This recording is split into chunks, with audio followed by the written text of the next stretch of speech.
हो रही थी मौसम के हवाले से, तो जैसे ही मौसम के अंदाज तो खूब हमें बदले बदले से नज़र आ रहे हैं, और जब मौसम बदलता है तो ऑटोमेटिकली सब कुछ बदलना शुरू हो जाता है। हमारा मिजाज बदल जाता है, मूड, रहन सहन, यहाँ तक कि हमारे जो रवैये हैं वो भी चेंज होना शुरू हो जाते हैं। हर मौसम के अपने तकाजे होते हैं और हर मौसम अपने साथ सीजनल फ्रूट्स और खुराकें कुछ लेकर आता है। मौसम गर्मा की अगर बात की जाए तो इस मौसम में फलों की बहार आती है। फलों का बादशाह आम तो सबको ही पसंद होता है। इसके साथ साथ कौन होगा जिसको रसीली और जायकेदार नाशपाती और फालसा पसंद ना होगा, क्योंकि फाइबर से भरपूर ये फल गर्म मौसम में भी जिस्म को ठंडक फराहम करने के साथ साथ एंटीऑक्सीडेंट्स के तौर पर मुतअद्दिद अमराज से लड़ने के लिए जिस्मानी मुदाफ़ाती निज़ाम को मजबूत करने में भी मदद फराहम करता है। मौसम गर्मा में नाशपाती और फालसे का इस्तेमाल इंसानी सेहत के लिए कितना मुफीद है, और उसके साथ साथ जामुन पे भी हमने आज बात करनी है, क्योंकि वो भी आजकल हमें गर्मियों की सौगात है और हमें हर मार्केट में, बाज़ारों में नज़र आ रहे हैं। तो इन सब सवालों के हमने आज जवाब लेने हमारे साथ मौजूद है माहिर ग़िज़ा है ज़ोहा सुहेल। ज़ोहा, मैं आपको खुश आमदीद कहती हूँ। जागो लाहौर में कैसी हैं आप? बिल्कुल ठीक। ज़ोहा, आजकल हम देख रहे हैं, अगर जामुन की थोड़ी सी पहले बात कर लें कि मार्केटों में चले जाएं तो वो हमें जामनी से जामुन हर जगह नज़र आ रहे हैं। इनकी एक तो अफादियत के बारे में बताइए, कितने अच्छे हैं हमारी सेहत के लिए? बिल्कुल मुनीबा, मैं पहले एक बात ज़रूर कोट करती हूँ कि मौसमी जो फल है, सीजनल फ्रूट्स, जिस मौसम में आते हैं उसका इस्तेमाल उसमें लाजमी रखें, क्योंकि वो उस मौसम की मुनासिबत से हमारे लिए आते हैं। उसमें जो बीमारियाँ अवेलेबल होती हैं हमारे पास, उससे बचाव के लिए हमारे लिए इंपॉर्टेंट है। अब जैसे जामुन की बात करें, आजकल बहुत ज़्यादा ही अवेलेबल है। हाँ। उसमें सबसे ज़्यादा हमारे पास पानी मौजूद है। जब एक फल के अंदर पानी मौजूद होता है तो वो आपके अंदर जो मौजूदा पानी की कमी है उससे आपको बचाता है। जिससे गर्मी आजकल बहुत बढ़ रही है, बहुत ज़्यादा लोग ज़्यादा पानी कंज्यूम कर लेते हैं। 15 से 20 ग्लास के दरमियान एक नॉर्मल इंडिविजुअल पानी ले लेता है, जो कि आपकी सेहत के लिए ठीक नहीं है। पानी को पानी की फॉर्म में इतना ज़्यादा कंज्यूम करने में भी आपके लिए मुज़र है। तो कोशिश करें कि ऐसे फल हैं जो पानी वाले हैं, जिस तरह से जामुन आपके पास एक पानी से भरपूर फल है, उसका इस्तेमाल करें। जिस तरह से भी आप बात करें थे कि आपकी बॉडी के इम्यून सिस्टम को ये इम्प्रूव करते हैं। बिल्कुल, इससे मौजूदा जो विटामिन सी है वो आपकी इम्यूनिटी को भी बरकरार रखता है। ठीक है। बहुत से लोग इसको, जिसकी हमें बहुत ज़्यादा ज़रूरत है, बहुत ज़्यादा ज़रूरत है। जैसे आजकल वैक्सीन भी लग रही है, बहुत से लोगों को उसके सिम्टम्स भी आ रहे हैं, कोरोना की वजह से मसले आ रहे हैं। तो आपकी इम्यूनिटी का स्ट्रॉन्ग होना बहुत ज़रूरी है। ठीक है। और इस मौसम में आप ब्लेस्ड हैं कि अल्लाह ताला ने ऐसे फल दिए हैं जिसमें विटामिन सी बहुत अच्छी अमाउंट में है। सप्लीमेंट्स की तरफ जाने से बेहतर है कि जो कुदरती फॉर्म में अवेलेबल, आप पहले उसको अप्रोच कर लें। अब क्वेश्चन ये आता है कि इसको किस फॉर्म में कंज्यूम करें, कितना कंज्यूम करें। जैसे डायबिटीज़ पेशेंट्स पाकिस्तान में बहुत ज़्यादा हैं, ब्लड प्रेशर वाले मरीज़ बहुत ज़्यादा हैं। तो अगर मैं इन दोनों की बात करूँ तो डायबिटीज़ वाले मरीज़ों के लिए बहुत बेहतरीन है। इसकी एक प्रॉपर्टी है कि ये शुगर लेवल्स को मैनेज करके रखता है, उनको एकदम से बढ़ा नहीं देता। जैसे भी आप इंट्रो में फाइबर का बता रही थी कि इन फलों में फाइबर भी है, तो फाइबर का इंपॉर्टेंट फंक्शन क्या है कि आपके शुगर लेवल्स को आराम आराम से बढ़ाते, एकदम से नहीं बढ़ा देता।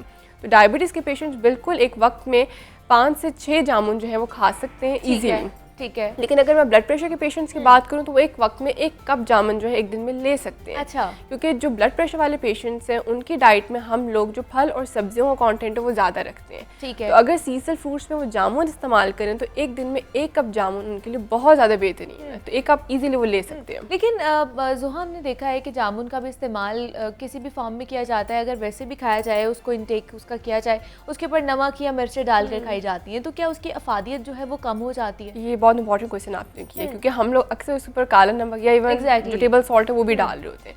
नमक जो है वो पानी की कमी को बढ़ाता है। ठीक है। और जामुन जो है, जैसे मैंने बताया, पानी की कमी को स्टोर करता है। तो अगर आप जामुन के ऊपर नमक सिर्फ जायके के लिए ऐड कर रहे हैं तो आपके लिए नुकसानदेह है। वो आपकी बॉडी को उल्टा कमी की तरफ लेकर जाएगा, जिसमें इलेक्ट्रोलाइट्स हैं, जो सोडियम पोटेशियम आपकी बॉडी के इंपॉर्टेंट नमकियात उनको कम की तरफ लेकर जाते हैं। तो कोशिश ये करें कि जामुन के ऊपर किसी किस्म का नमक ऐड ऑन ना करें। इवन आप काली मिर्च ऐड ऑन करके ले सकते हैं, लेकिन नमक को ऐड ऑन करने से परहेज करें। किसी भी किस्म का नमक परहेज करें, उसकी जो अफादियत है वो कम हो जाएगी। दूसरा, हम बात कर रहे थे कि आम बहुत ज़्यादा हम देख रहे हैं और गर्मियों की सौगात है, बादशाह भी कहा जाता है इसको फलों का। इसकी अफादियत के बारे में बताइएगा। ये जब हम खाने बैठते हैं तो हमारे हाथ ही नहीं रुकते, हम खाते जाते हैं। दूसरा, फिर हमें खदशा भी यही होता है कि जनाब ये ज़्यादा खा लेंगे तो हमें जो है वो एक्नी हो सकती है, दाने निकल सकते हैं। तो इस तरह का कोई मसला है? कितनी क्वांटिटी में खाना चाहिए? बिल्कुल मुनीमा, जैसे एक के बाद एक फल अल्लाह ताला हमें दे रहे हैं। आम थोड़ा ज़्यादा वक्त के लिए आते हैं, लेकिन जैसे फालसा है, नाशपाती कम वक्त के लिए आते हैं। तो जब आम ज़्यादा वक्त के लिए अवेलेबल है हमारे पास, तो साथ छोटे फ्रूट्स थोड़े टाइम के लिए अवेलेबल हैं, तो उनका कॉम्बिनेशन करके कंज्यूम करना चाहिए। ठीक है। जैसे भी आप एक्नी की बात करी थी, तो आम की ज़्यादा कंजम्पशन एक्नी की तरफ ले जाती है बहुत से लोगों को। उसके साथ हमारे पास फालसा अवेलेबल है। फालसा जो है वो आपको एक्नी से बचाता है, आपके खून को प्यूरिफाई करता है, ब्लड प्यूरिफिकेशन के अंदर काम करता है। तो अगर आप आम कंज्यूम करें तो आम के साथ फालसा भी खाएं, ताकि जो आम की ज़्यादती से नुकसान हो सकते हैं वो फालसा उनसे आपको बचा के रख ले। ठीक है। अब आम जैसे फलों का बादशाह है और बहुत सी पॉपुलेशन का फेवरेट फ्रूट है, बिल्कुल क्वांटिटी तो उसकी भी कंट्रोल करनी है। इम्यूनिटी के लिए बहुत बेहतरीन है, विटामिन सी आम के अंदर भी मौजूद है। अब बहुत से लोग क्या करते हैं कि आम ज़्यादा खा लेते हैं और फिर कूल डाउन करने के लिए ऊपर से लस्सी पी लेते हैं। हाँ बिल्कुल, तो ऐसे ही है कि आप पहले उसकी क्वांटिटी को बहुत कम लें या जो आपकी रिकमेंडेड है उतनी लें, ताकि उसके साइड इफेक्ट्स नज़र ना आए।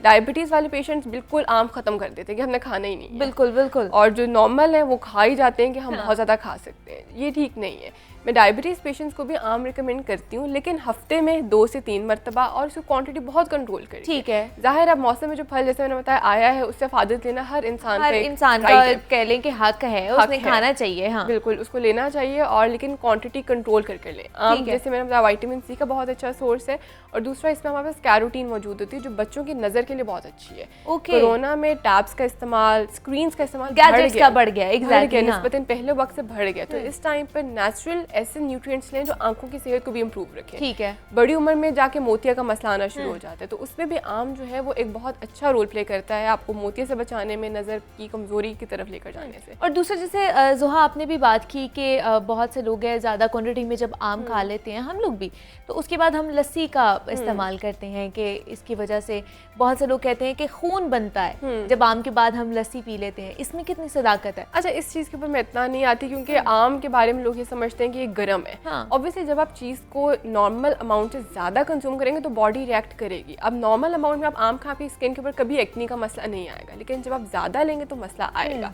और उसके मसले को नलिफाई करने के लिए, ख़त्म करने के लिए हम ठंडी चीज़ों का इस्तेमाल कर लेते हैं, और फिर उसके पीछे खुद ही से हमने बातें बना ली हैं कि आम जो है वो ये करेगा, उसके बाद जैसे खून बढ़ाने की बात है, तो इसमें सदाकत नहीं है। अच्छा, आप क्वांटिटी मैनेज करके लें ताकि आपको साइड की जो चीज़ है उसको कम करने के लिए वो ना लेनी पड़े। दूसरी, आप फालसे की बात कर रहे हैं, हम नाशपाती पे भी आएंगे, अभी फालसे पे आ जाते हैं। ये कितना हमारे लिए अच्छा सोर्स है गर्मियों में, हमें हमारे जिस्म को ठंडा रखने के लिए? हाँ, जैसे इंट्रो में अभी आपने बताया कि ये नेचुरल कूलेंट्स हैं हमारे पास। अच्छा, फालसे की 2 प्रॉपर्टीज़ है, एक तो ये नेचुरल कूलेंट और दूसरा एनर्जी बूस्टर है। ठीक है। आपने आज देखा होगा कि हर जगह फालसे का शरबत इजीली सेल हो रहा है। अब उस शरबत को वहाँ से लेना है या नहीं लेना, वो एक अलग डिबेट है, वो हमारे पे डिपेंड करता है। लेकिन फालसे का शरबत बहुत ज़्यादा बेहतरीन है। ठीक है। जैसे गर्मी बहुत ज़्यादा है और जिन लोगों की कुव्वत मुदाफ़त ख़राब होती है, उनकी बॉडी का टेम्परेचर बाहर के बढ़ते हुए टेम्परेचर के साथ बढ़ने का खदशा ज़्यादा है, कि बुखार के सिम्टम्स नजर आते हैं, गला खराब के सिम्टम्स। बिल्कुल। फालसे का जो शरबत है वो बॉडी के टेम्परेचर को कूल डाउन रखता है। अच्छा। कि अगर किसी का टेम्परेचर बहुत बढ़ रहा है तो उसको फौरन से वो ठंडा कर देगा, नॉर्मल पे ले आएगा, ताकि बुखार के सिम्टम्स नजर ना आ सके। दूसरा, जैसे मैंने बताया, एनर्जी बूस्टर है। आजकल गर्मी ज़्यादा होने की वजह से स्वेटिंग की शिकायत लोगों में बहुत ज़्यादा है, जिस वजह से आपके जो इलेक्ट्रोलाइट्स हैं, जो सोडियम और पोटेशियम है, वो बॉडी से निकल जाते हैं स्वेट की फॉर्म में, और आपकी जो मसल्स हैं वो कमज़ोर हो जाती हैं और आपको पूरे दिन नकाहत की फीलिंग रहती है, थके हुए आप महसूस करते हैं। बिल्कुल। तो फालसे का जो जूस है वो आपके मसल्स को, आपके पट्टों को इलेक्ट्रोलाइट्स देते हैं जो आपको एकदम से एनर्जी देते हैं और आप अपने आप को बहुत ज़्यादा फ्रेश और हेल्दी फील करते हैं। तो फालसे का शरबत नेचुरल कूलेंट भी है और एनर्जी बूस्टर भी है। इसके अलावा आजकल जैसे धूप का मसला बहुत ज़्यादा है, रेडिएशंस बहुत ज़्यादा स्किन को ख़राब कर रही हैं, अल्ट्रावायलेट रेज आ रही हैं, हीट स्ट्रोक का मसला बढ़ रहा है। बिल्कुल ऐसे ही है। तो फालसा इन सब चीज़ों से हमें बचा के रखता है। अच्छा। जैसे मैंने स्टार्ट में बताया कि ये ब्लड प्यूरिफिकेशन के अंदर भी काम करता है, और आजकल के बच्चों में, लड़कियों में खास तौर पे एक्नी का मसला, स्कार्स का मसला, डार्क सर्कल्स का मसला बहुत ज़्यादा नजर आता है। वो क्यों आता है? जब आपका खून साफ नहीं होता, जब आपका ब्लड साफ नहीं होता, आपके स्किन के ऊपर ये सिम्टम आता है कि अंदर ब्लड को प्यूरिफाई होने की ज़रूरत है। फालसा जो है, फालसे का जूस है, ये इवन फालसा फ्रूट जो है वो आपके ब्लड को प्यूरिफाई करता है। मतलब दोनों तरीके से खा लें हम। अच्छा, उसमें ये एक चीज़ है कि अगर आप जूस पीते हैं तो आपको इंस्टेंट एनर्जी देते हैं, यानी कि फौरन से आपकी जुबान से वो एब्जॉर्ब होना शुरू हो जाता है। ओके। लेकिन अगर आप फ्रूट लेते हैं तो उसको एब्जॉर्ब होने में कुछ वक्त लगता है, क्योंकि फ्रूट में फाइबर भी साथ है। बिल्कुल। जूस में हम फाइबर निकाल देते हैं, सिर्फ फ्रूट शुगर है जो आपकी जुबान से ही एब्जॉर्ब हो जाती है और आपको इंस्टेंट एनर्जी मिल जाती है। लेकिन अगर आप फल लेंगे तो फल क्या होगा, आराम से एब्जॉर्ब होगा और आपको लॉन्गर रन में एनर्जी देता रहेगा। ओके। तो अगर किसी को बहुत ज़्यादा जैसे नमकियात की कमी हो रही है, थकावट फील हो, तो वो उसका जूस ले ले। लेकिन नॉर्मल इंडिविजुअल अगर वो ठीक है, घर में है जैसे, तो वो फल इस्तेमाल कर सकता है, का इस्तेमाल कर सकता है, फालसा खा सकता है, ज़्यादा वो बेहतर है उसके लिए, लॉन्ग लास्टिंग भी होगा उसके लिए। हाँ, लेकिन डायबिटीज़ वाले पेशेंट्स इसका फल इस्तेमाल करें। ओके। आधा कप फल डायबिटीज़ वाले, जैसे 5 से 6 चम्मच डायबिटीज़ के पेशेंट्स को रोज इस्तेमाल कर सकते हैं। रोज ले, ठीक है।